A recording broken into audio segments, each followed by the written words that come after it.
আসসালামু আলাইকুম, আশা করি সবাই ভালো আছেন। আমার পেজে নতুন গল্প পেতে চাইলে ফলো দিয়ে পাশে থাকবেন। গল্প শুরু করা যাক।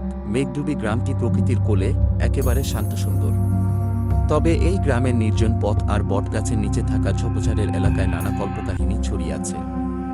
কেউ বলে সেখানে ভূত থাকে, কেউ বলে ওখানে রাতে গেলেই অদ্ভুত আওয়াজ শোনা যায়। তবে এসব কথায় রফিক বিশ্বাস করত না। রফিক ছিল সহজ সরল কৃষক।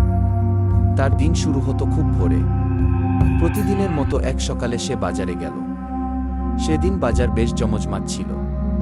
সে টাটকা ট্যাংরা মাছ কিনল, ভাবল আজ বাড়িতে গিয়ে ঝোল রান্না করে ভালোভাবে খাবে। মাছ কিনে সে তার পরিচিত নির্জন পথ ধরল। পথে যেতে যেতে রফিকের মন ভালোই ছিল। সে ভাবছিল বাড়িতে গিয়ে মাছের ঝোলও খেয়ে ঘুম দেবে।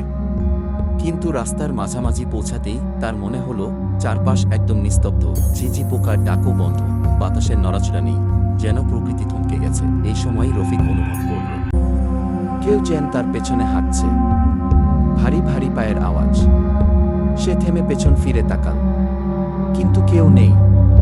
রফিকের বুক ধুকপুক করতে লাগল। ভয় এড়ানোর জন্য সে ভাবল হয়তো নিজের কল্পনা। কিছু দূর এগোতেই বটগাছের নিচে সাদা কিছু একটা ঝুলতে দেখল। রফিকের মনে হলো সেটা হয়তো কারো শুকানো কাপড়, কিন্তু কাছে যেতেই বুঝল সেটা কাপড় নয়, কেউ সেখানে ঝুলে আছে।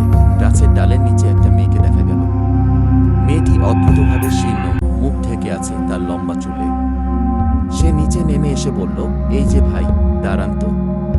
রফিক থমকে গেল। সে কিছুই বলতে পারছিল না। মেয়েটি অদ্ভুত হাসি দিয়ে বলল, তুমি বাজার থেকে মাছ কিনেছ, তাই না? সেই মাছ আমাকেও খাওয়াবে। না খাওয়ালে তুমি এখান থেকে যেতে পারবে না। রফিক কাঁপতে কাঁপতে বলল, আপনার জন্য মাছ রেখে যাব, আমাকে যেতে দিন। মেয়েটি হাসল, তার চোখ দুটো যেন আগুনের মতো জ্বলছে। সে বলল, তাহলে মাছ রেখে দাও, আর এই পথে আর কখনো এসো না। ভয়ে রফিক মাছের ঝুড়ি ফেলে দৌড় দিল। তার মনে হচ্ছিল সেই মেয়েটি তার পেছনে ছুটছে। বাড়িতে এসে সে দরজা বন্ধ করে দিল, হাঁপাতে হাঁপাতে বসে পড়ল। কিন্তু মেয়েটির অদ্ভুত হাসি আর কথাগুলো তার কানে বাজতেই থাকল। পরদিন সকালে গ্রামের লোকেরা রফিকের কথা শুনে ঘটনাস্থলে গেল। তারা দেখে মাছের ঝুড়ি ঠিকই পড়ে আছে, কিন্তু আশপাশে কারো কোনো চিহ্ন নেই।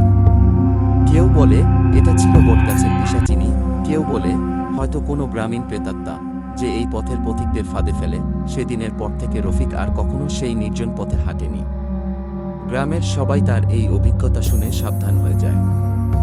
ধীরে ধীরে সেই পথ আরও একা হয়ে পড়ে, আর মেঘডুবির গ্রামে নতুন করে এক ভূতের গল্পের জন্ম হয়। রফিক আজও জীবিত, কিন্তু তার চোখে সেই রাতের ভয় আজও লেগে আছে। কেউ যদি তাকে ওই পথে হাঁটার কথা বলে, সে শুধু একটাই কথা বলে, ওই পথে কিছু আছে। আমি জানি না কি, তবে মাছ নিয়ে গেলে সেই কিছু তোমাকে ছাড়বে না। এভাবেই মেঘডুবি গ্রামের নির্জন পথ আর বটগাছ এক রহস্যময় গল্পের সাক্ষী হয়ে রয়ে যায়।